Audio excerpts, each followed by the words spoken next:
Good news sa ating mga ka-BBM, ka-loyalista, mga ka-pro-admin, ka-pinklawan, dilawan. Napakagandang balita po nito. Nakikita nyo ba yan? As of today po, nagsampa na po ng plunder case. Ang iba-ibang grupo. Napakadami pong kaso niyan. Walang lusot si Inday Lustay. Bakit siya walang lusot? Dahil po, sa dami po ng mga aligasyon, pagnanakaw at may mga resibo. Ayan po. Ay kakakapal po. Ang sarap pong isampal sa pagmumukha ni Inday. Sa sobrang kapal ng pagmumukha ni Inday na nasa dahig ngayon, pangiting-ngiti, pa-picture-picture. So, eto po ang naghihintay sa kanya. Plunder case. Wala pong bail. Wala pong bail, reclusion perpetua. So, habang buhay na pagkakabilanggo ang animal.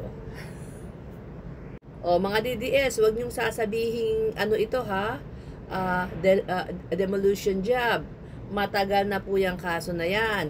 Matagal na po yung pinangangalap ng investigasyon. Pinagsama-sama na po yan. Nung pa po siya ay DepEd.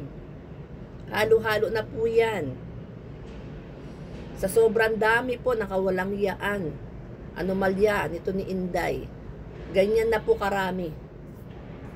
So, wag niyo pong sasabihin demolition job dahil po may mga resibo yan.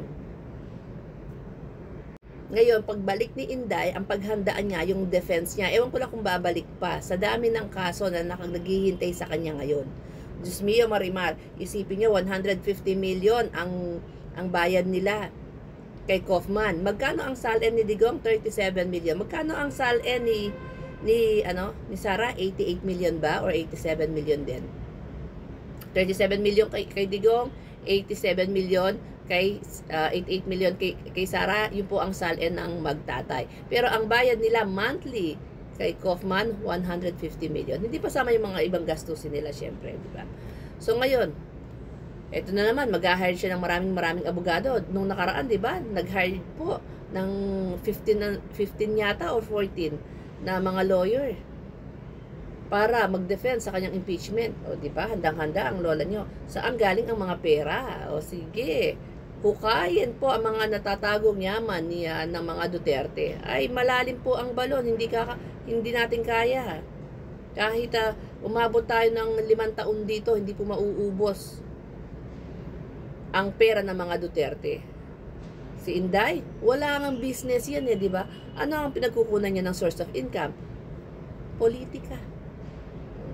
Di ba? So, ayan po, napakagandang regalo po sa atin yan ng grupo na ito. Andiyan si Cielo Magno So, marami po, sabay-sabay na nagsampa ng ng plunder case. Ang kagandahan ngayon, ang ombudsman po natin is hindi na si Martires. Si Martires na useless, na inutil, walang kwenta. Bilyon-bilyon po ang ninakaw nung nakaraang administrasyon ng mga DPWH, ng mga congressman, ng mga senators, pero kahit isa po walang nasampahan ng kaso. Kahit isa walang napakulong ang inutil na si Martires. Diba? Manang-mana sa puon niya na si Digong. So, ito po ngayon si Remulla. Huwag ka mag-alala. Huwag po kayo mag-alala mga DDS. Dadaan po yan sa due process. Kaya nga po tumagal, di ba? Kasi naglilikom pa ng mga ebidensya. Hindi gaya nung sinasabi ni Inday na isang araw lang yan, sabi niya kay PBBM. Kung talagang alam mo lahat, isang araw lang yan, tapos yan. Hindi ito EGK style. Hindi ito tokhang style. Inday, nakagaya ng ginagawa mo at ng tatay mo. Kayo magkakapatid. EGK style, tokhang style, one day tapos na. Ano yun? Itutumba? Sa huling hantungan, sa huling hantungan, ano ba yun? Ang kahahantungan ng akusado. Ikaw ngayon ang akusado, huwag ka mag-alala, dadaan ka sa due process na ipinagkait nyo doon sa mga taong, mga biktima ng EGK war on drugs ninyo, ng tokhang ninyo. Ikaw dadaan ka sa due process. Pwede mong ipagtanggol ang sarili mo, pwede kang dumepensa. Iharap mo yung depensa mo, yung mga ebidensya mo. So, ayan po, napakagandang pamasok po sa atin ito. So, ay nako, marami po talaga, gigil na gigil. Ako po talaga gigil na gigil na. Dahil sa kakapalan ng pagmumukha ni Inday. Sobra po ang kapal. Doon na lang nga sa DepEd na ginawa niya, hindi niya daw maisip kung paano niya, kung bakit sinasabihan siyang failures sa DepEd.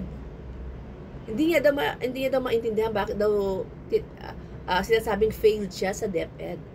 Aba, Inday, 165,000 na classroom, ang pinagawa mo 192.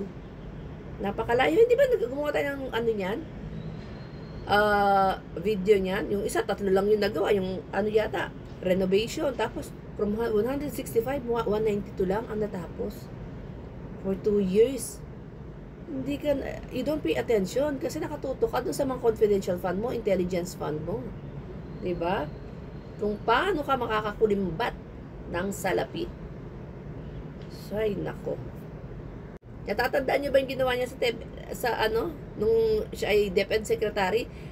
Inutos niya po sa mga teacher na alisin yung mga decoration sa mga classroom. Dahil daw sa gabal daw yan sa mga estudyante. Nakita ko po yan, alam niyo kung saan, sa North Korea. Kung sa-search niyo po sa YouTube, yung mga nag-aaral sa North Korea, wala silang display. Pero sarado mga utak nila. Ang display lang doon yung president nila.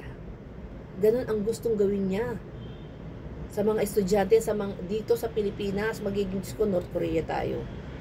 O diba, ganon kawalang ya ang babae na yan. Gusto niyang i-deprive yung mga estudyante. Ano yung mga prisoner? Ayaw mo lagyan ng mga dekorasyon?